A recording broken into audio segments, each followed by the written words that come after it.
Ollie Thompson used to live a fast-paced investment banker life. But a year ago, she made a drastic career change and now spends all day, every day with these guys. Hello.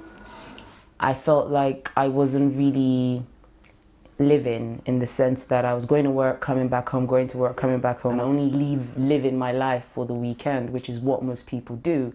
Money is so important to have money in this life, but it's also so trivial because you find you're working for money, but you can't buy happiness. She's found that happiness farming snails at her home. And they're not just any old garden snail. These are giant African land snails. And they're very popular to eat in the African community. But for Ollie, they've taken some getting used to. Before I discovered snail farming, or before I went into it, I'd never touched a snail in my life. I found it ill, like most people would out there, but I had to go through certain phobias of washing my hand and letting a snail walk on it for a day. Ollie sells the snails as pets, for their slime, and most commonly for the dinner table too. Growing up in Nigeria, I looked forward to eating it. It's prepared in different countries in different ways. French like to use garlic and garlic butter.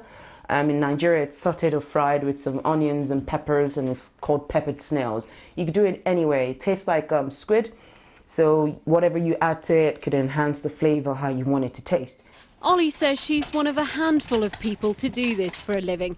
It's taken dedication, discipline, and lots of vegetables too. Reading about how they mate, watching them mate, how they reproduce, how they lay eggs, just literally studying them. I mean, going in the dark room with a touchlight, seeing if they're eating. I mean, I really was turning into a psycho, but for a good reason. I mean, you have to do your research if you're going to run a business like this. Admittedly, she says the change of career is a risk. But Ollie says the slower pace of life suits her. And so far, it's paying off.